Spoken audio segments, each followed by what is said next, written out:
Hello friends, welcome to study home. Friends, सामान्य विज्ञान top 1000 MCQs के इस वीडियो में आज हम डिस्कस करेंगे जीव विज्ञान के बहुत ही महत्वपूर्ण टॉपिक, जीव विज्ञान की उपशाखाएं, जैव विकास, कोशिका और आनुवंशिकता आदि से संबंधित सभी महत्वपूर्ण क्वेश्चंस। इसमें हम ऐसे महत्वपूर्ण क्वेश्चंस को डिस्कस करेंगे जो कि प्रीवियस एग्जाम्स में लगातार पूछे जा रहे हैं, चाहे वो आईएएस का एग्जाम हो, पीसीएस का एग्जाम हो या अन्य कोई सिविल सेवा का एग्जाम हो। तो फ्रेंड्स, अगर आप किसी भी सिविल सेवा परीक्षा की तैयारी कर रहे हैं तो हमारे ये वीडियोस आपके लिए बहुत ही इंपॉर्टेंट साबित होंगे। तो आइए शुरुआत करते हैं क्वेश्चन नंबर 1 से। तो फ्रेंड्स, फर्स्ट क्वेश्चन है, फूलों के अध्ययन को कहते हैं। ऑप्शंस हैं फ्रेनोलॉजी, एंथोलॉजी, एग्रोस्ट्रोलॉजी या फिर पैलिनोलॉजी। झारखंड पीसीएस प्री 2003 की परीक्षा में पूछा गया था। तो फ्रेंड्स, यहाँ पे ऑप्शन ए है फ्रेनोलॉजी। फ्रेनोलॉजी कहते हैं मानव मस्तिष्क यानी कि ह्यूमन ब्रेन से संबंधित जितने भी भाग हैं उनके अध्ययन को, मानव मस्तिष्क के विभिन्न भागों के अध्ययन को कहते हैं फ्रेनोलॉजी। और एंथोलॉजी कहते हैं फूलों के अध्ययन को, फ्लावर्स पर जो स्टडी होती है उसको कहते हैं एंथोलॉजी। तीसरा है एग्रोस्ट्रोलॉजी। एग्रोस्ट्रोलॉजी कहते हैं घास से संबंधित अध्ययन को, और इसको याद रख सकते हैं, एग्रो मीन्स ये कृषि से संबंधित है, तो आप इससे लिंक करके इसे याद रख सकते हैं। अगला है पैलिनोलॉजी। पैलिनोलॉजी कहते हैं विभिन्न पराग कणों के अध्ययन को, विभिन्न प्रकार के पराग कणों के अध्ययन को कहते हैं पैलिनोलॉजी। तो यहाँ पे हमारा सही आंसर होगा ऑप्शन बी, एंथोलॉजी। फूलों के अध्ययन को कहते हैं एंथोलॉजी। नेक्स्ट क्वेश्चन है, कीटों के वैज्ञानिक अध्ययन को कहते हैं इक्थियोलॉजी, एंटोमोलॉजी, पैरासिटोलॉजी या फिर मैलिकोलॉजी। तो फ्रेंड्स, ऑप्शन ए है इक्थियोलॉजी। इक्थियोलॉजी कहते हैं मत्स्य विज्ञान को, मत्स्य जो कि मछलियों से संबंधित अध्ययन करता है। दूसरा है एंटोमोलॉजी। एंटोमोलॉजी कहते हैं कीटों से संबंधित अध्ययन को, कीटों के अध्ययन को कहते हैं। तीसरा है पैरासिटोलॉजी। पैरासिटोलॉजी कहते हैं परजीवियों के अध्ययन को, परजीवी जितने भी होते हैं उनका अध्ययन हम पैरासिटोलॉजी में करते हैं। पैरासाइट से इसको जोड़ के हम लिंक कर सकते हैं, तो परजीवियों का अध्ययन। और मैलिकोलॉजी यानी मोलास्क से संबंधित अध्ययन को कहते हैं मोलास्क, यानी कि घोंगे, घोंगे और उसके खोलों के अध्ययन को कहते हैं मैलिकोलॉजी। घोंगे, मोलस्क कहते हैं घोंगे को, घोंगे सीप वगैरह। तो हमारा आंसर होगा यहाँ पे ऑप्शन बी, एंटोमोलॉजी। कीटों के अध्ययन को हम कहते हैं एंटोमोलॉजी। नेक्स्ट क्वेश्चन है, पैलियो वनस्पति के अंतर्गत अध्ययन करते हैं। पैलियो वनस्पति यानी कि पैलियो बॉटनी, पैलियो बॉटनी को हम कहते हैं पैलियो वनस्पति। तो इसके अंतर्गत हम किस चीज़ का अध्ययन करते हैं, जंतु जीवाश्म का, शैवाल का या फिर फफूंदी का या फिर इनमें से कोई नहीं। उत्तराखंड पीसीएस प्री 2005 में पूछा गया था। तो फ्रेंड्स, पैलियो वनस्पति या पैलियो बॉटनी के अंतर्गत हम करते हैं पादप जीवाश्मों का, यानी हम जानते हैं कि बॉटनी जो संबंधित है वो पादपों से संबंधित है।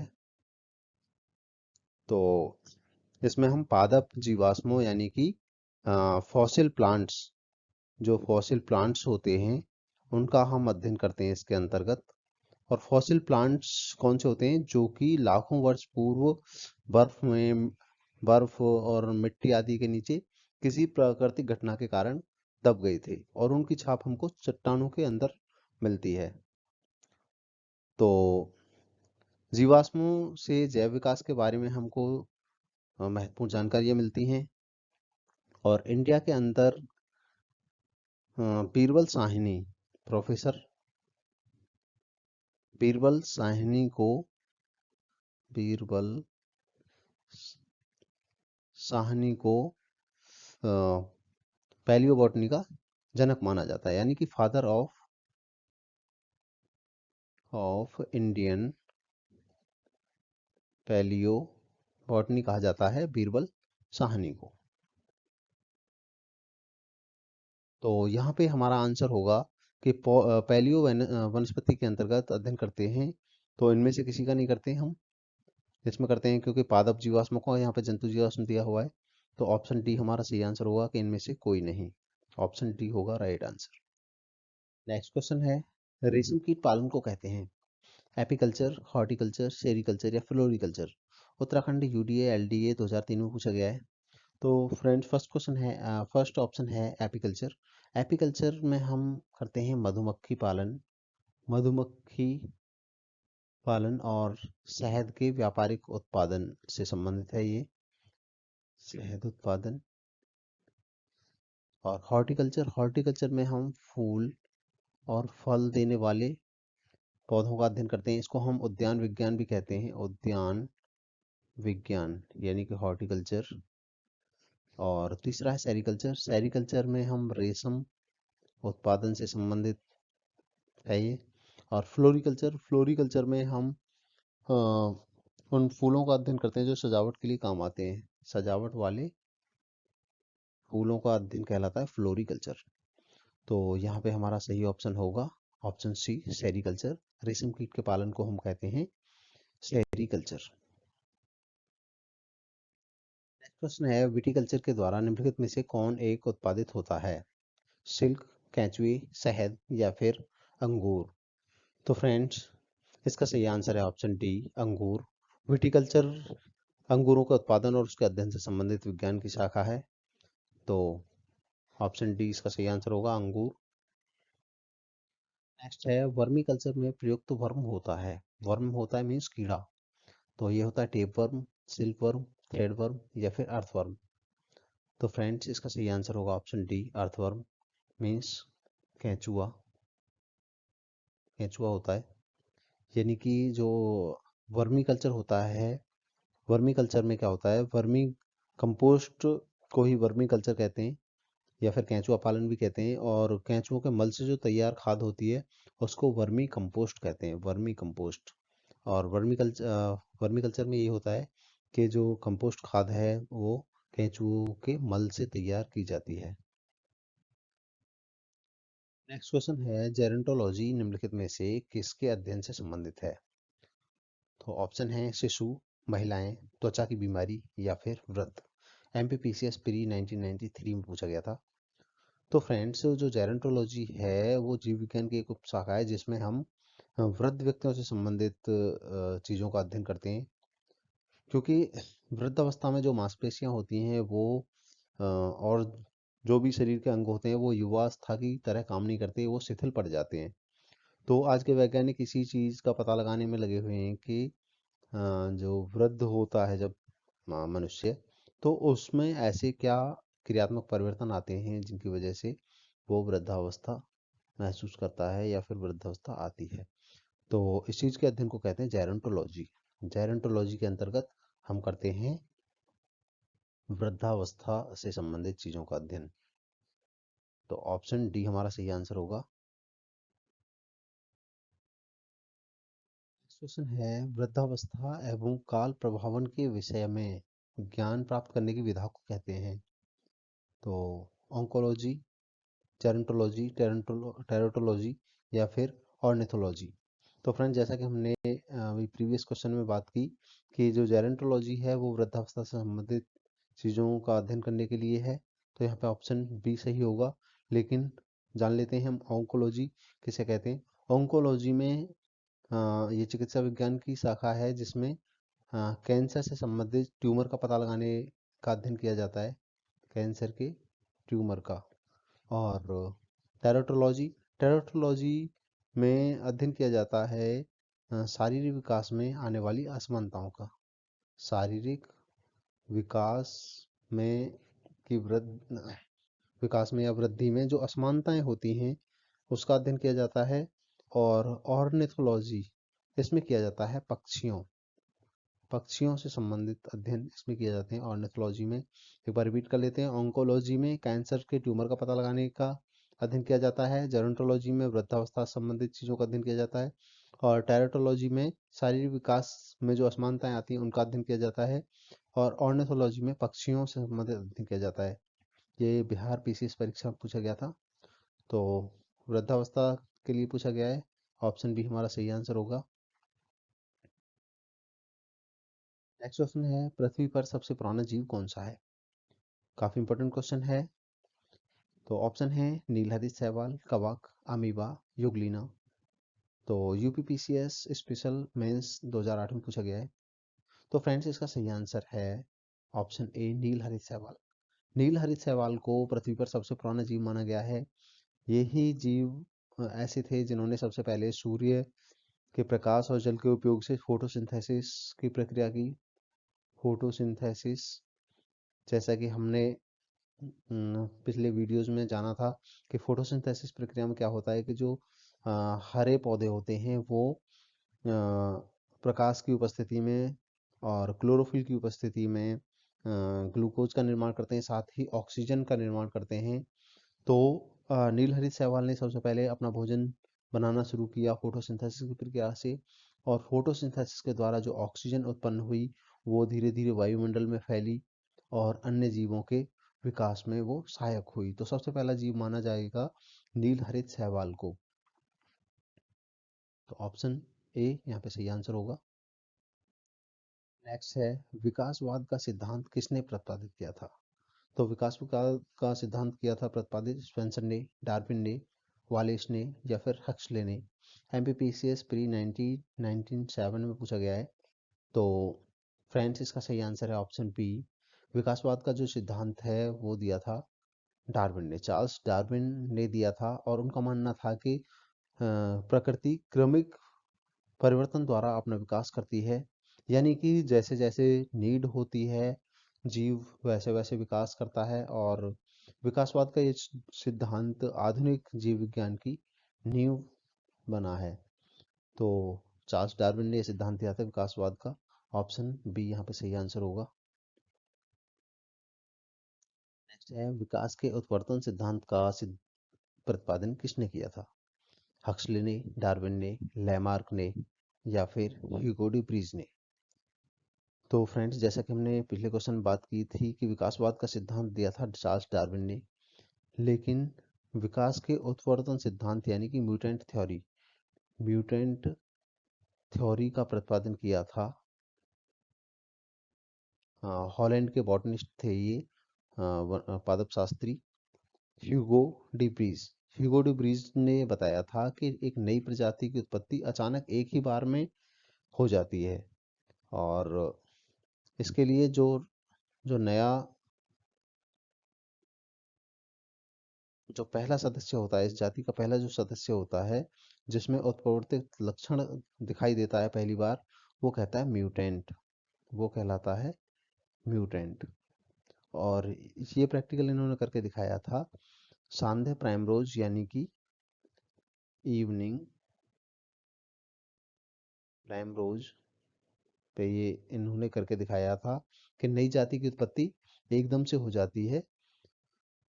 तो और जबकि डार्विन ने दिया था कि जो क्रम प्रकृति में विकास होता है वो क्रमिक परिवर्तन के परिणाम स्वरूप होता है, यानी कि धीरे धीरे चीजें बदलती हैं और तब विकास होता है। लेकिन ह्यूगो डी ब्रीज का मानना था कि उत्परिवर्तन का इन्होंने सिद्धांत दिया था कि सीधे ही एकदम से चीजें बदल जाती हैं। तो ऑप्शन डी यहाँ पे सही आंसर होगा, ह्यूगो डी ब्रीज ने। नेक्स्ट है, जैव विकास के संदर्भ में सांपों में अंगों का लोप होने को स्पष्ट किया जाता है। ऑप्शन है अंगों का उपयोग तथा अनुप्रयोग किए जाने से, या फिर बिलों में रहने के प्रति अनुकूलन से, या फिर प्राकृतिक चयन से, या फिर उपार्जित लक्षणों की वंशागति से। आईएएस प्री 2002 में पूछा गया है, काफी इंपॉर्टेंट क्वेश्चन है। तो फ्रेंड्स जैव विकास के संदर्भ में फ्रांसीसी जैव वैज्ञानिक थे लैमार्क।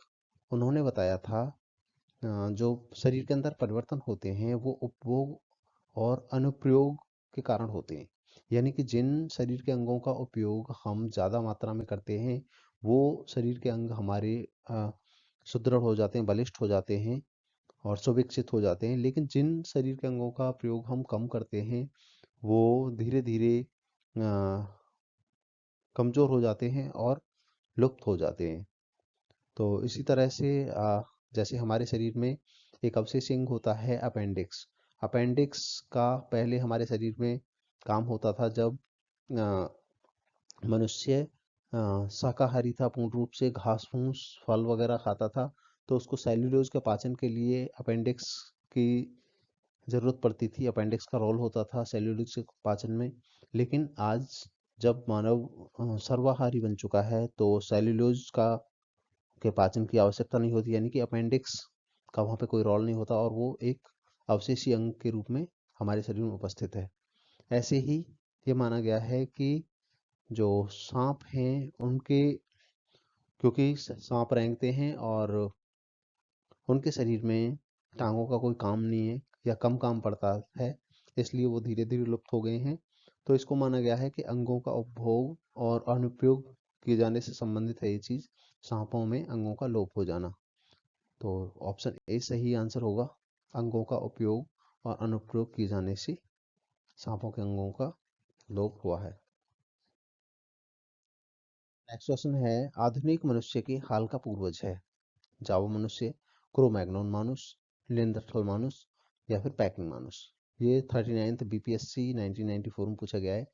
तो फ्रेंड्स, आधुनिक मनुष्य के हाल का पूर्वज है क्रो मैग्नन मानुस। क्रो मैग्नन मानुस को मनुष्य का अंतिम और सीधा पूर्वज माना गया है। यानी कि ये माना गया है कि जो आधुनिक मनुष्य है होमो सैपियंस, वो डेवलप हुआ है क्रो मैग्नन मानुस से। होमो सैपियंस सीधा डेवलप हुआ है किससे? क्रो मैग्नन मानुस से। ऐसा क्यों माना गया है? ऐसा इसलिए माना गया है कि जो क्रो मैग्नन मानुस का शरीर था वो गठा हुआ था, 6 फीट हाइट का था लगभग, और जो उसकी कपाल गुहा थी वो 1600 सेंटीमीटर क्यूब उसका आयतन था, जो कि एक आज के मनुष्य से पूरी तरह मेल खाता है। तो इसलिए माना गया क्रो मैग्नन मानुस को आधुनिक मनुष्य का सीधा पूर्वज। तो ऑप्शन बी यहाँ पे सही आंसर होगा, क्रो मैग्नन मानुस। नेक्स्ट है, मैमथ पूर्वज है कुत्ते का, घोड़े का, ऊंट का या फिर हाथी का। तो फ्रेंड्स, इसका सही आंसर है ऑप्शन डी, हाथी का। मैमथ को हाथी का पूर्वज माना जाता है और मैमथ प्रजाति वर्तमान समय में विलुप्त हो चुकी है। नेक्स्ट है, डायनासोर थे सिनोजोइक सरीसृप, मेसोजोइक पक्षी या फिर पैलियोजोइक एम्फीबिया या फिर मेसोजोइक सरीसृप। तो फ्रेंड्स, इसका सही आंसर है ऑप्शन डी, डायनासोर जो थे वो मेसोजोइक सरीसृप की कैटेगरी में आते हैं। सरीसृप हम उन जंतुओं को कहते हैं जो कि रैंक के चलते हैं। इसमें जैसे छिपकली है, मेंढक आदि आते हैं। और ये जो डायनासोर थे ये भी सरीसृप की कैटेगरी में आते हैं और ये विशालकाय सरीसृप थे जो कि मेसोजोइक काल में पाए जाते थे। मेसोजोइक जो काल है, या जिसको हम मध्यजीवी भी काल कहते हैं, मध्यजीवी काल को हम 3 कैटेगरी में बांटते हैं। एक तो होता है ट्राइसिक कल्प या काल कह सकते हैं, ट्राइसिक काल। ये था 3.8 करोड़ साल तक लगभग। और दूसरा है जुरासिक कल्प, जुरासिक कल्प या काल हम कहेंगे इसे। तो ये था लगभग 5.7 करोड़ वर्ष तक। और तीसरा है क्रिटेशियस, क्रिटेशियस कल्प या काल। तो ये था लगभग 7 करोड़ वर्ष पूर्व, 7 करोड़। तो इसमें जो क्रिटेशियस कल्प है इसमें डायनासोर और पुष्पीय पादप और इसके अलावा स्तनधारी अन्य जीवों का विकास होता रहा। लेकिन अंतिम चरण में इस काल के क्रिटेशियस काल के अंतिम चरण में महाद्वीपों के जुड़ने से और गोंडवाना महाद्वीप के पृथक होने से और पृथ्वी पर उल्कापिंडों की बारिश होने से संभवतः ये माना जाता है कि जो डायनासोर सहित लगभग 76% प्रजातियां जीवों की वो नष्ट हो गई थी। तो यहाँ पे हमारा सही आंसर होगा, डायनासोर जो थे वो थे मेसोजोइक सरीसृप की कैटेगरी में आते थे, ऑप्शन डी। नेक्स्ट है, निम्न में से कौन एक वास्तविक मीन यानी कि मछली है? रजत मीन, क्रेफिश, जेलीफिश या फिर कैटफिश। यहाँ पे हम देख सकते हैं कि चारों के नाम के पीछे फिश आ रहा है, लेकिन ये चारों फिश नहीं है। कुछ समुद्री जंतु ऐसे हैं जिनके नाम मछलियों के नाम से मिलते जुलते हैं, जैसे कि जेलीफिश, जेलीफिश होता है, स्टार फिश होता है और सिल्वर फिश होता है, और cattle fish fish, Hague fish, Hague और रेजर फिश, रेजर, इसके अलावा क्राई फिश, इन सब के नाम के पीछे फिश लगा है, लेकिन ये वास्तविक रूप में मछली नहीं है। ये दूसरे समुद्री जीव हैं। तो यहाँ पे बात करें जैसे रजत मीन है, रजत मीन एक छोटा पंखहीन कीट होता है। दूसरा क्रेफिश, क्रेफिश भी वास्तविक फिश नहीं है, ये एक कड़े खोल वाला एक जानवर होता है। और जेलीफिश, जेलीफिश भी फिश की कैटेगरी में नहीं आती। लेकिन जो कैटफिश है, कैटफिश एक वास्तविक फिश है, और कैटफिश को वास्तविक मछली माना जाता है। तो यहाँ पे ऑप्शन डी होगा हमारा सही answer, catfish, option D. Next है, सबसे बड़ा स्तनपायी कौन सा है? तो ऑप्शन है व्हेल मछली, जेलीफिश, दरियाई घोड़ा या फिर समुद्री घोड़ा। तो फ्रेंड्स, जैसा कि हम सभी जानते हैं कि सबसे बड़ा स्तनपायी पृथ्वी पे व्हेल मछली है, और इसकी लंबाई 33 मीटर से भी अधिक हो सकती है, और वजन इसका, अगर वजन की बात करें तो 180 मीट्रिक टन हो सकता है। 180 मीट्रिक टन का मतलब है 180 इंटू 1000 किलो। तो आप देख सकते हैं कि इसमें कितना वजन हो सकता है, 1,80,000 किलो तक इसमें वजन हो सकता है। तो हमारा ऑप्शन होगा यहाँ पे ऑप्शन ए, व्हेल मछली सबसे बड़ा स्तनपायी है पृथ्वी पे। कौन सा है? नेक्स्ट है, उड़ने वाला स्तनपायी है जगुआर, शुतुरमुर्ग, पेलिकन या फिर चमगादड़। तो फ्रेंड्स, चमगादड़ आकाश में उड़ने वाला एक स्तनधारी प्राणी है जो कि पक्षी वर्ग में नहीं आता है, और ये पूर्ण रूप से निशाचर प्राणी है, यानी कि रात्रि में ही विचरण करता है, और एकमात्र ऐसा स्तनधारी है जो कि उड़ भी सकता है। बाकी स्तनधारी उड़ते नहीं है, लेकिन ये स्तनधारी ऐसा है जो उड़ सकता है। और इसके जो आगे वाली टांगे हैं, या फिर बाह कहेंगे हम, जिसके जो अग्रबाहु हैं वो पंख में परिवर्तित हो चुके हैं, और जो देखने में एक झिल्ली की तरह लगते हैं। और त्वचा की ये झिल्ली जो है गर्दन से लेके हाथ की उंगलियों और शरीर से लगी हुई पूंछ तक होती है ये, और एक पंख का निर्माण करती है। तो इस तरह से उड़ने वाला स्तनपायी यहाँ पे पूछा गया है। तो ऑप्शन डी हमारा सही आंसर होगा, चमगादड़ एकमात्र उड़ने वाला स्तनपायी है। एमपीपी पीसीएस प्री 2010 में पूछा गया था, इंपॉर्टेंट क्वेश्चन है। नेक्स्ट है, निम्नलिखित में से कौन सा गुण मनुष्य को अन्य सभी वानर गुणों से पृथक करता है? जानने की इच्छा प्रकट करना, ग्रहण शक्ति का विकसित होना, ग्रहण शक्ति में सूंघने की शक्ति, विपरीत अंगूठे होना, या फिर ठोड़ी का बाहर निकलना।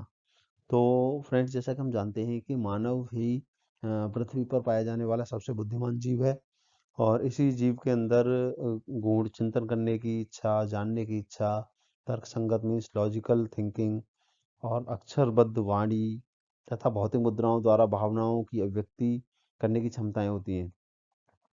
तो हम कह सकते हैं कि ये गुण, जानने की इच्छा प्रकट करना मीन्स जिज्ञासा होना, इसके अंदर ये सबसे अलग गुण है, जो कि अन्य वानरों से मानव को अलग करता है। और इसके अलावा वर्तमान काल में इसकी जो कपाल गुहा है, उसका आयतन 1475 1475 क्यूबिक सेंटीमीटर है, सेंटीमीटर क्यूब।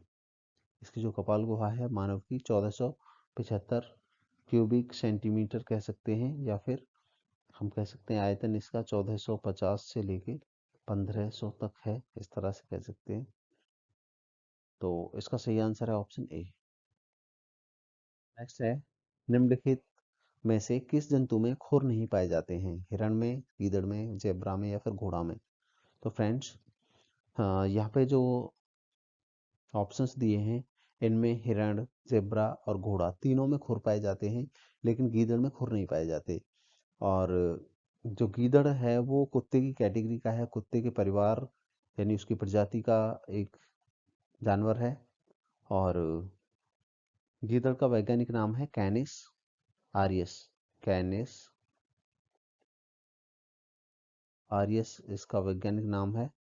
और गीदड़ों के जो पैर होते हैं वो नाखून युक्त गद्दीदार होते हैं, जैसे कि कुत्ते के पैर होते हैं ऐसे ही नाखून युक्त गद्दीदार पैर होते हैं।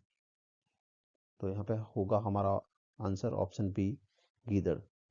गीदड़ में खुर नहीं पाए जाते। नेक्स्ट है, जब चींटियां काटती हैं तो वे अंतःक्षेपित करती हैं। चींटियां जब काटती हैं तो हमें दर्द क्यों होता है? क्योंकि वो अंतःक्षेपित करती हैं ग्लेसल एसिटिक अम्ल, या फिर मैथेनॉल, या फिर फॉर्मिक अम्ल, या फिर स्टेरिक अम्ल। छत्तीसगढ़ पीसीएस 2011 में पूछा गया था। तो फ्रेंड्स, जब चींटियां काटती हैं तो हमारे शरीर के अंदर फॉर्मिक अम्ल का अंतःक्षेपण करती हैं, हमारे शरीर के अंदर फॉर्मिक अम्ल छोड़ती हैं, जिसके परिणाम स्वरूप शरीर में दर्द और चुनचुनाहट का हमको आभास होता है। और फॉर्मिक अम्ल एक ऑर्गेनिक कंपाउंड है, एक कार्बनिक पदार्थ है, यौगिक है, और जो कि कार्बोक्सिलिक श्रेणी में आता है। और इसका दैनिक जीवन में जो उपयोग है वो कीटाणुनाशी के रूप में होता है, जीवाणुनाशी के रूप में, और रबर के व्यवसाय में होता है, और इसके अलावा फलों के रस को सुरक्षित रखने में होता है। तो यहाँ पे हमारा ऑप्शन होगा ऑप्शन सी, फॉर्मिक अम्ल। हमारे शरीर के अंदर फॉर्मिक अम्ल छोड़ती हैं जिससे हमें दर्द या चुनचुनाहट महसूस होती है।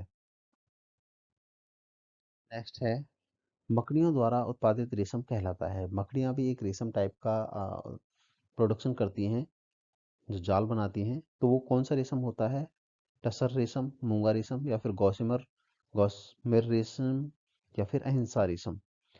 तो फ्रेंड्स, इसका सही आंसर है ऑप्शन सी, गौसमेर रेशम। जो मकड़ियों द्वारा उत्पादित रेशम है उसको कहा जाता है गौसमेर रेशम। नेक्स्ट है, मच्छरों के बारे में निम्नलिखित कथनों पर विचार कीजिए। कथन है, केवल नर रक्त चूसते हैं, केवल मादा रक्त चूसती है, मादा पौधों का रस चूसती है, या फिर मादा की अपेक्षा नर के डैने बड़े होते हैं, या फिर नर की अपेक्षा मादा के डैने बड़े होते हैं। तो ये कूट में से हमें आंसर करना है। केवल 2 और 4 सही हैं, केवल 1 और 2 सही है, केवल 3 और 5 सही हैं, या फिर केवल 2 और 5 सही हैं।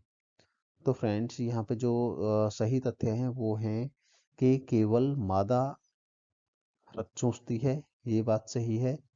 दूसरा, नर की अपेक्षा मादा के डैने बड़े होते हैं, जो पांचवा है वो फैक्ट सही है। तो यहाँ पे हमारा ऑप्शन होगा ऑप्शन डी, केवल 2 और 5 सही हैं। केवल मादा रक्त चूसती है, और मादा के जो डैने हैं, डैने के मीन्स जो पंख होते हैं उनके, वो नर से बड़े होते हैं। तो यहाँ पे ऑप्शन डी हमारा सही आंसर होगा। नेक्स्ट है, निम्नलिखित में से कौन सा जानवर बिना पानी पिए सबसे लंबी अवधि तक रह सकता है? जिराफ, ऊंट, कंगारू, या फिर कंगारू चूहा। तो फ्रेंड्स, इसका सही आंसर है ऑप्शन डी, कंगारू चूहा। कंगारू चूहा बिना पानी पिए सबसे लंबी अवधि तक जिंदा रह सकता है, और उसमें ये उसकी ये जो अनुकूलता है, वो उसके उत्सर्जन तंत्र, वृक्क यानी कि जो उसकी किडनी होती है, उसकी विशेष बनावट के कारण होता है। उसकी जो किडनी है वो विशेष संरचना वाली होती है, और उसकी कार्य प्रणाली कुछ अलग तरह की होती है। इस वजह से वो सबसे ज़्यादा बिना पानी पिए रह सकता है। तो ऑप्शन डी, कंगारू चूहा सबसे ज़्यादा लंबे समय तक बिना पानी पिए रह सकता है। नेक्स्ट है, सर्पों की विष ग्रंथियां किसकी समान हैं? जो सर्पों में विष ग्रंथियां होती हैं वो किसके समान होती हैं? मछलियों के विद्युत अंग के समान, या फिर रे मछलियों के दंश के समान, दंश में डंक, और स्तनियों की वसा ग्रंथियों के समान, या फिर कशेरुकी प्राणियों की लार ग्रंथियों के समान। तो फ्रेंड्स, यहाँ पे सही आंसर है हमारा ऑप्शन डी। जो सर्पों में विष ग्रंथियां होती हैं वो होती हैं कशेरुकी प्राणियों की लार ग्रंथियों के समान। यहाँ पे कशेरुकी प्राणी हम क्लियर कर लें कि कशेरुकी प्राणी कौन से होते हैं? जिनमें रीढ़ की हड्डी पाई जाती है, और जिनमें रीढ़ की हड्डी नहीं पाई जाती उन्हें हम अकशेरुकी प्राणी कहते हैं। तो जो सर्प की जो विष ग्रंथियां होती हैं वो कशेरुकी प्राणी की लार ग्रंथियों यानी सिलेवरी ग्लैंड के समान होती हैं, और सांप का जो विष होता है वो वास्तव में उसके लार का ही एक प्रतिरूप होता है, परिष्कृत रूप होता है। तो ऑप्शन डी यहाँ पे सही आंसर होगा। नेक्स्ट है, निम्नलिखित में से कौन सा एक कीटहारी पौधा है, पादप है। कीटहारी मीन्स कीट भक्षी, जो कीड़ों को खाते हैं पौधे। तो ऑप्शन है पैसन फ्लावर्ड पादप, या फिर घटपर्णी, या फिर रात की रानी नाइट क्वीन, या फिर flame of the forest. IAS pre 2008 में पूछा गया है। तो फ्रेंड्स, जो कीट भक्षी पौधा है उसका एक प्रकार है घटपर्णी। घटपर्णी को हम कहते हैं पिचर प्लांट, पिचर प्लांट कहते हैं। और इसके अलावा ड्रोसेरा आदि इसके दूसरे उदाहरण है। ड्रोसेरा है, और वीनस फ्लाईट्रैप है। तो जो घटपर्णी होता है यानी पिचर प्लांट होता है, वो अपने कीट को इसमें जो इसकी पत्तियां होती हैं वो एक कपनुमा हो जाती हैं, बनके इस तरह से कप जैसी हो जाती हैं वो, और उन पे ढक्कन जैसा बना होता है अ, इसकी पत्ती का ही। तो जैसे ही इन पे यहाँ पे आके कीट बैठता है तो ये ढक्कन बंद हो जाता है, और इस तरह से जो इसमें विषैला द्रव भरा रहता है इस कप टाइप में, वो कीड़ा उसके कारण मर जाता है। तो ऑप्शन बी होगा यहाँ पे सही आंसर, घटपर्णी एक कीट भक्षी पौधा है। नेक्स्ट है, पौधे के कौन से भाग से हल्दी प्राप्त होती है? जड़ से, थल से, पुष्प से, या फिर तने से? तो फ्रेंड्स, क्वेश्चन इस तरह से भी हो सकता है कि हल्दी के पौधे का कौन सा भाग खाने योग्य होता है, या फिर हल्दी में हम कौन सा भाग खाते हैं उसका? जड़ खाते हैं, फल खाते हैं, पुष्प खाते हैं, या तना खाते हैं? तो हल्दी जो खाते हैं हम, खाते हैं उसका तना। हल्दी में जो तना होता है ये इसका अंतर्भौमिक रूपांतरित होता है, यानी कि भूमि के अंदर ये विकसित होता है। और इसके अलावा बात करें हल्दी की, तो हल्दी एक औषधि के रूप में हम यूज करते हैं, मसाले के रूप में यूज करते हैं, और इसके अलावा रंग कारक के रूप में इस्तेमाल करते हैं हल्दी का। नेक्स्ट है, लौंग पौधे के निम्नलिखित में से किस भाग से प्राप्त होते हैं? तना की गांठ से, या फिर जड़ की गांठ से, बीज से, या फिर बंद कलियों से? तो फ्रेंड्स, जो लौंग होती हैं, लौंग जो इस्तेमाल करते हैं हम, वो एक बंद कलियां या फिर पुष्प कलिका होती है, बंद कलिका बोल सकते हैं उसे हम, जिसका उपयोग हम भोज्य पदार्थों में मीन्स खाने के पदार्थों में करते हैं, दांतों के दर्द निवारक आदि में किया जाता है। और यह एक सदाबहार वृक्ष है जिसकी ऊंचाई 10 से 20 मीटर तक होती है, इसकी ऊंचाई 10 से 20 मीटर तक। और इसकी पत्तियां बड़ी और अंडाकार होती हैं। तो जो लौंग होती हैं वो होती हैं बंद कलियां। तो ऑप्शन डी यहाँ पे सही आंसर होगा।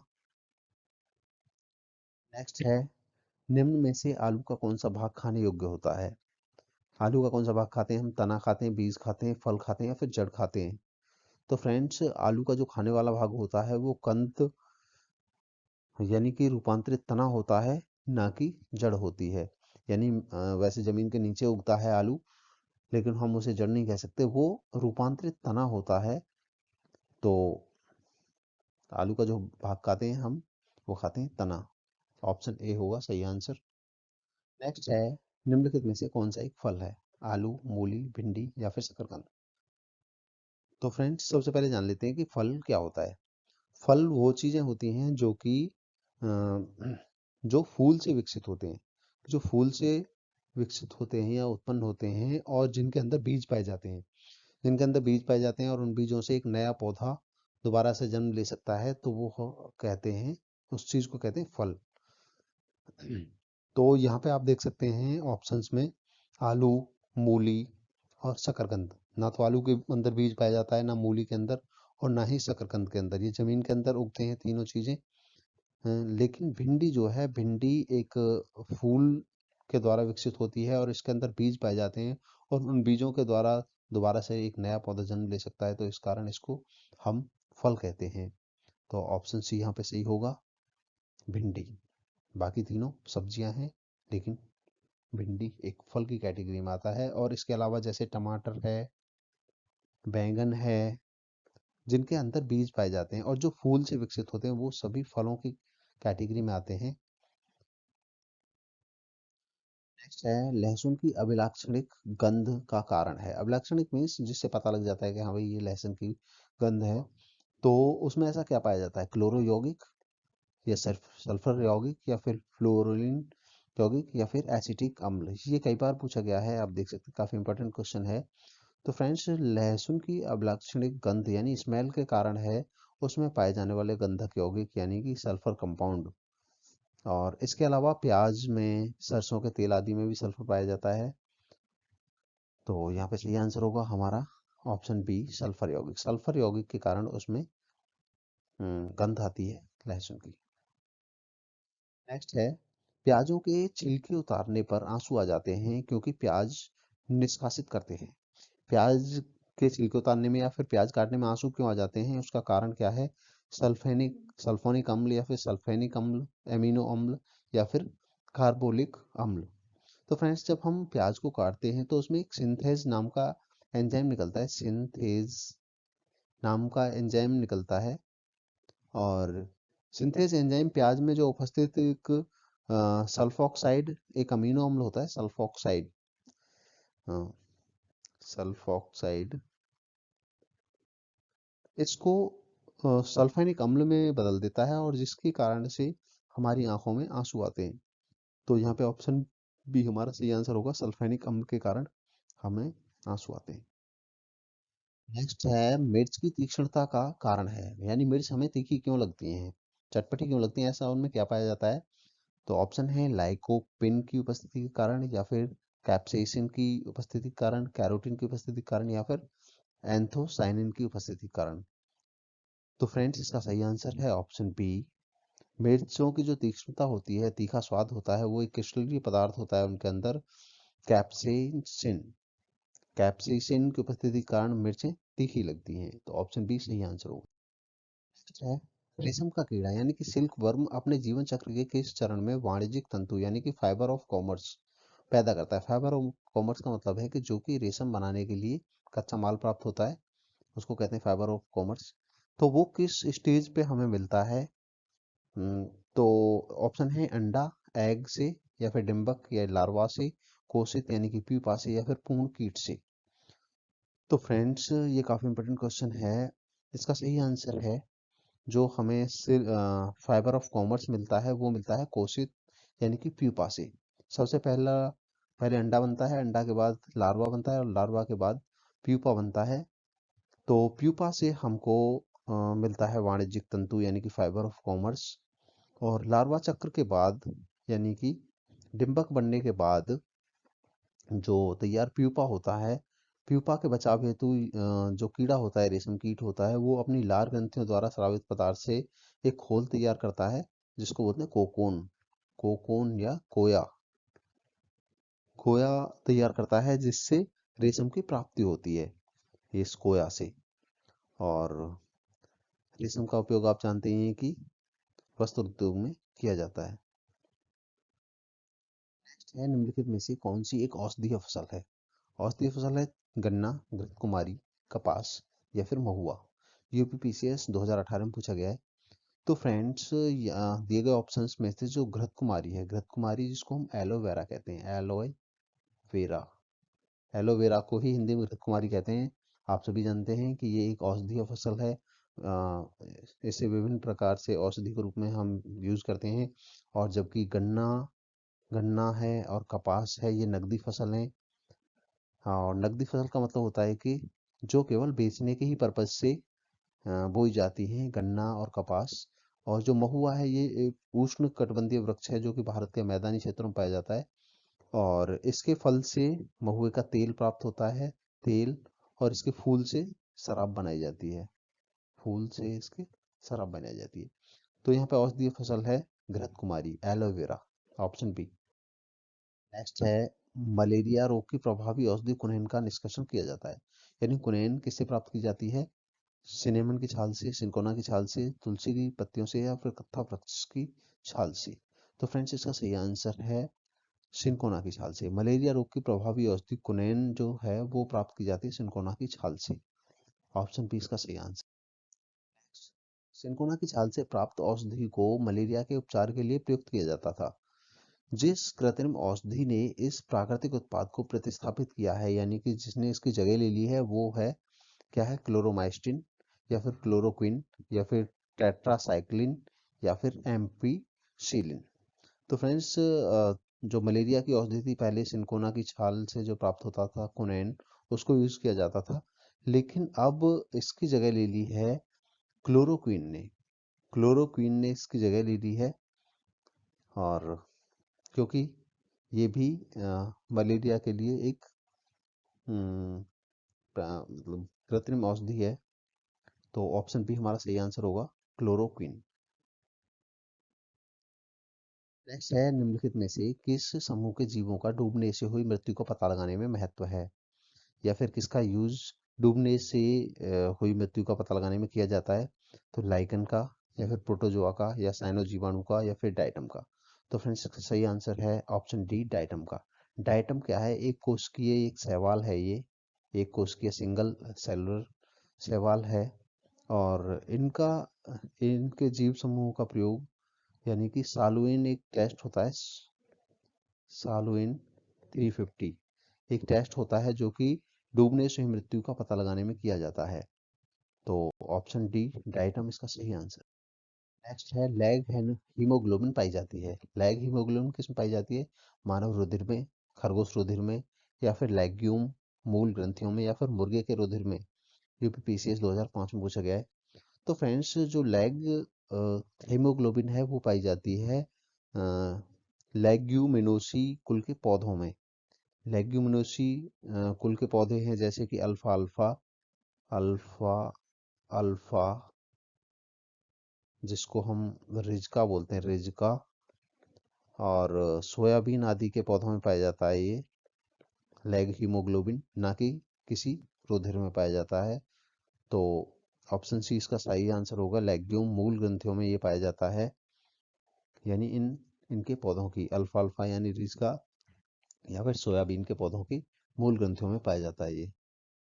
नेक्स्ट है, स्पंजी टिश्यू या स्पंजी ऊतक एक ऐसी गंभीर समस्या है जिसके कारण आम की जिस प्रजाति का निरात को प्रभावित हो रहा है वह है अल्फांसो, दशहरी, नीलम, या फिर लंगड़ा। तो फ्रेंड्स, जो स्पंजी टिश्यू एक विकार है, एक रोग है फलों का, जो मुख्यतः अल्फांसो आम में पाया जाता है, इसकी गुणवत्ता को प्रभावित करता है। और इस विकार के कारण आम कच्चे और अम्लीय रह जाते हैं, मीन्स खट्टापन रह जाता है उनमें, और वो कच्चे ही रह जाते हैं। तो ये प्रभावित करता है अल्फांसो आम को।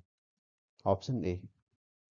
नेक्स्ट है, जमी हुई झील के अंदर मछली जीवित रह सकती है क्योंकि मछलियां उष्ण रक्त वाली जीव हैं, या फिर मछलियां बर्फ में शीत निद्रा में रहती हैं, तलों के निकट पानी नहीं जमता है, या फिर बर्फ ऊष्मा का सुचालक है। तो फ्रेंड्स, इसका सही आंसर है ऑप्शन सी, तलों के निकट पानी नहीं जमता है। क्योंकि जब सर्दियों के मौसम में बाहरी तापमान जल के हिमांक बिंदु से नीचे पहुंच जाता है, 0 डिग्री सेल्सियस से नीचे पहुंच जाता है, तो झीलें और नदियां जमने लगती हैं। लेकिन इस स्थिति में क्या होता है, झील और नदियों की केवल ऊपरी सतह ही जमती है, और उसके नीचे वाली सतह में पानी अपने तरल अवस्था में ही विद्यमान रहता है, जिसके कारण मछली या अन्य जीव जो है वो जीवित रह सकते हैं। तो ऑप्शन सी होगा इसका सही आंसर, तलों के निकट पानी नहीं जमता है। Option C.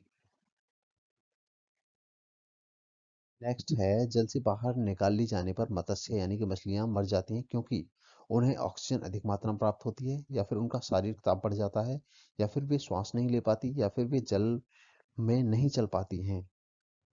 तो फ्रेंड्स, जल में मत्स्यों को बाहर निकाल दिए जाने पर वो मर जाती हैं क्योंकि वे श्वसन क्रिया नहीं कर पाती हैं।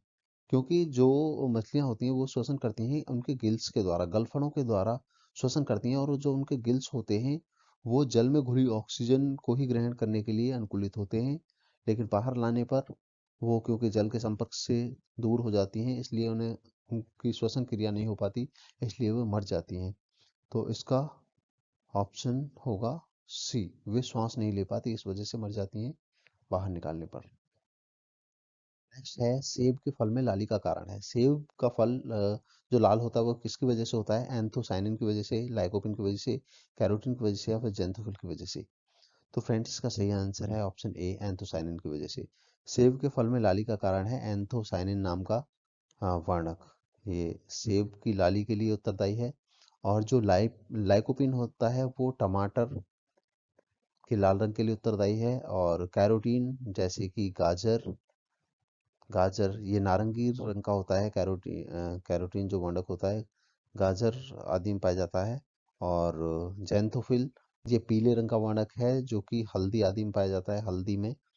और जैसे चुकंदर है जो काफ़ी लाल होता है चुकंदर, तो ये इसका वर्णक है विटानिन। विटानिन नाम का एक वर्णक पाया जाता है। तो यहाँ पे हमारा सही आंसर होगा, जो सेब होते हैं वो होते हैं एंथोसाइनिन वर्णक के कारण लाल, ऑप्शन ए। नेक्स्ट है पपीते में पीले रंग का कारण है पपेन, लाइकोपिन, या फिर कैरिकाजेंथिन, या फिर कैरोटीन। तो जैसे हमने पीछे बात की, ये कैरोटीन होता है गाजर के लिए उत्तरदायी, लाइकोपिन होता है टमाटर के लिए, और कैरिकाजेंथोन के कारण होता है पपीता। पपीता का रंग जो पीला लाल सा दिखाई देता है हमें, वो कैरिकाजेंथिन नामक वर्णन के कारण होता है। नेक्स्ट है लाइकेन मिश्रित जीव है जो बने होते हैं कवक एवं जीवाणु से, कवक एवं शैवाल से, कवक एवं ब्रायोफाइटा से, या फिर शैवाल व जीवाणु से।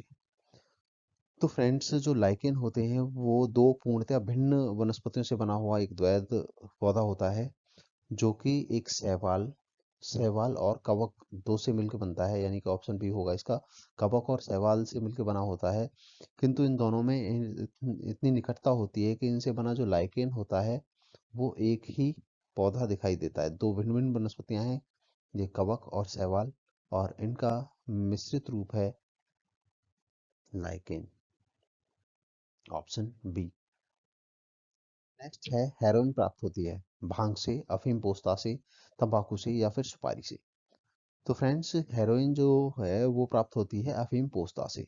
यह सफेद रंग का पाउडर होता है, और जो अफीम पोस्ता से प्राप्त मॉर्फिन होती है, प्राप्त सीधे जो मॉर्फिन प्राप्त होती है अफीम पोस्ता से, उससे संश्लेषण करके बनाई जाती है हेरोइन। तो ऑप्शन बी यहाँ पे सही आंसर होगा, अफीम पोस्ता से। नेक्स्ट है अफीम पोस्त पौधे के किस भाग से प्राप्त होता है? तो ऑप्शन है फूल से, पत्ते से, या फिर अधपके फल से, या फिर मूल से। मूल मीन्स जड़ से। तो फ्रेंड्स, जो अफीम पोस्त है वो पौधे के अधपके फल से प्राप्त होता है। ऑप्शन सी यहाँ पे सही आंसर होगा, अधपके फल से। नेक्स्ट है पादप कोशिका जंतु कोशिका से किस प्रकार भिन्न होती है? माइटोकॉन्ड्रिया की वजह से, कोशिका भित्ति की वजह से, या फिर जीव द्रव्य की उपस्थिति से, या फिर कोशिका केंद्रक से। तो पादप कोशिका और जंतु कोशिका में क्या अंतर होता है? तो फ्रेंड्स, जो पादप कोशिका है वो जंतु कोशिका से भिन्न होती है, क्योंकि पादप कोशिका में बाह्य आवरण जो होता है उसको हम कहते हैं कोशिका भित्ति, यानी कि सेल वॉल कहते हैं, सेल वॉल। लेकिन जंतु कोशिका में सेल वॉल नहीं पाई जाती है। इसके अलावा जो पादप कोशिका होती है उसमें उसमें एक हरित लवक, हमने जैसे पीछे बात की, क्लोरोफिल पाया जाता है, लेकिन जंतु कोशिका में क्लोरोफिल नहीं पाया जाता है। तो यहाँ पे कोशिका भित्ति दिया गया है ऑप्शन में। तो कोशिका भित्ति का अंतर होता है, ये पादप कोशिका में कोशिका भित्ति पाई जाती है, जबकि जंतु कोशिका में नहीं पाई जाती। तो माइटोकॉन्ड्रिया और ये जीव द्रव्य और कोशिका केंद्रक, ये तीनों पाए जाते हैं दोनों में। लेकिन कोशिका भित्ति जंतु कोशिका में नहीं पाई जाती है, और साथ ही हरित लवक नहीं पाया जाता है जो क्लोरोफिल है। तो कोशिका भित्ति यहाँ पे सही आंसर होगा, ऑप्शन बी। नेक्स्ट है जैव कोशिका का कौन सा भाग पावर हाउस कहलाता है? तो जीव कोशिका का कौन सा भाग पावर हाउस कहलाता है? कोशिका भित्ति, केंद्रक, माइटोकॉन्ड्रिया, या फिर संपूर्ण कोशिका कहलाती है? तो फ्रेंड्स, इसका सही आंसर है ऑप्शन सी, माइटोकॉन्ड्रिया। माइटोकॉन्ड्रिया को जीव कोशिका का पावर हाउस कहते हैं।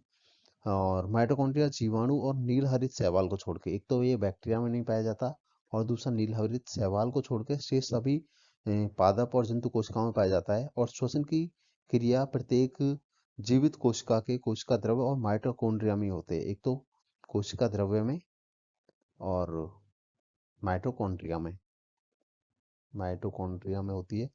और श्वसन संबंधित जो क्रियाएं होती हैं, जो शुरुआती क्रियाएं होती हैं वो कोशिका द्रव्य में होती हैं, और अंतिम जो क्रियाएं होती हैं, शेष क्रियाएं जो होती हैं वो माइटोकॉन्ड्रिया के अंदर ही होती हैं। और क्योंकि क्रिया के अंतिम चरण में ही अधिकांश ऊर्जा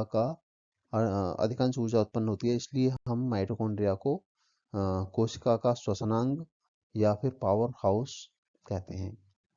तो कोशिका का पावर हाउस कहते हैं माइटोकॉन्ड्रिया को, ऑप्शन सी यहाँ पे सही आंसर है। नेक्स्ट है, वर्तमान आनुवंशिक विज्ञान का जनक कौन है? ग्रेगर जॉन मेंडल, या फिर ह्यूगो डिब्रीज, चार्ल्स डार्विन, या फिर थॉमस हंट मॉर्गन। तो फ्रेंड्स, चूंकि आनुवंशिकता की खोज ग्रेगर जॉन मेंडल ने की थी, इसलिए आनुवंशिक विज्ञान का जनक ग्रेगर जॉन मेंडल को ही माना जाता है। ऑप्शन ए सही आंसर होगा, ग्रेगर जॉन मेंडल। मेंडल ने अपने चिर प्रतिष्ठित वंशागति नियमों को प्रतिपादित करने में जिस जीवधारी का उपयोग किया था वह था ड्रोसोफिला, या स्नैपड्रैगन, गार्डन पी यानी कि मटर, या स्वीट पी सुगंधित मटर। तो फ्रेंड्स, ग्रेगर जॉन मेंडल को आनुवंशिकी का पिता कहा जाता है और उन्होंने मटर के पौधे पर अपना प्रयोग किया था। और यहाँ पे ऑप्शन होगा ऑप्शन सी, गार्डन पी यानी कि मटर पे उन्होंने प्रयोग किया था। और मेंडल ने सर्वप्रथम मटर के पौधे में मौजूद 7 प्रकार के गुणों का अध्ययन करके 3 नियम प्रतिपादित किए थे। नंबर 1 था प्रभाविता का नियम। दूसरा था पृथक्करण का नियम, पृथक्करण करण का नियम। और तीसरा दिया था उन्होंने स्वतंत्र अववहन का नियम, स्वतंत्र अववहन का नियम। तो ये 3 नियम दिए थे उन्होंने, और उन्होंने अपनी जो रिसर्च करी थी गार्डन पी यानी कि मटर पे की थी। नेक्स्ट है, मेंडल के आनुवंशिकता का सिद्धांत किस पर आधारित है? कायिक जनन पर, अलैंगिक जनन पर, या फिर लैंगिक जनन पर, या फिर उपयुक्त सभी पर। तो फ्रेंड्स, जो मेंडल ने खोज की थी आनुवंशिकता का जो सिद्धांत दिया था वो लैंगिक जनन पर आधारित है, यानी कि ऑप्शन सी यहाँ पे सही आंसर है, लैंगिक जनन। नेक्स्ट है, जीन है डीएनए का एक भाग, डीएनए और हिस्टोन का एक भाग, डीएनए और आरएनए और हिस्टोन का एक भाग, या फिर उपरोक्त सभी। तो फ्रेंड्स, यहाँ पे आंसर होगा ए, जीन है डीएनए का एक भाग। क्योंकि प्रत्येक गुणसूत्र में डीएनए का एक अत्यधिक लंबा और कुंडलित सूत्रनुमा अणु होता है, और इसी अणु के छोटे छोटे खंडकों को जीन कहते हैं। और सामान्यतः एक जीन में डीएनए अणु के 5,000 से लेके 1 लाख जोड़ी न्यूक्लियोटाइड एकलक होते हैं, 5,000 से लेके 1 लाख तक। तो जो जीन है वो डीएनए का ही एक भाग है। ऑप्शन ए यहाँ पे सही आंसर होगा। और फिर लास्ट क्वेश्चन है, अग्रलिखित व्यवसाय में लगे व्यक्तियों में से कौन से व्यक्तियों को अपनी कोशिकाओं के डीएनए में स्थायी परिवर्तन का खतरा रहता है? तो ऑप्शन है कार्बन 14 समस्थानिक का उपयोग करके अनुसंधान करने वालों के, या फिर एक्सरे तकनीक में लगे लोगों के, या फिर कोयला खनन में लगे लोगों को खतरा रहता है, या फिर रंगरेज और रंगसाज से संबंधित लोगों को ये खतरा रहता है। इस कूट में से हमको आंसर देना है। तो फ्रेंड्स, इसका सही आंसर है ऑप्शन ए, केवल 2। यानी जो एक्सरे तकनीक में जो लोग लगे हैं उनको अपनी कोशिकाओं के डीएनए में स्थायी परिवर्तन का खतरा रहता है। और डीएनए एक न्यूक्लिक एसिड है जो कि आनुवंशिक पदार्थ के रूप में कार्य करता है। तो यहाँ पे हमारा ऑप्शन होगा, आंसर होगा ऑप्शन ए, यानी कि एक्सरे तकनीकज्ञ या फिर एक्सरे तकनीक के कामों में लगे लोगों को। तो फ्रेंड्स, आज का हमारा ये वीडियो यहीं पे समाप्त होता है। हमारा ये वीडियो देखने के लिए धन्यवाद। आपको हमारा ये वीडियो और हमारी ये पूरी वीडियो सीरीज कैसी लग रही है आप हमें कमेंट करके ज़रूर बताएं। आपका अगर कोई सुझाव है तो हमें अवश्य कमेंट करें। और अगर आपको वीडियो पसंद आ रही हैं तो आप इन्हें लाइक करें, दोस्तों के साथ शेयर करें, और आगे भी ऐसी वीडियो लगातार देखते रहने के लिए हमारा चैनल स्टडी होम अवश्य सब्सक्राइब करें। Thanks for watching, please subscribe study home.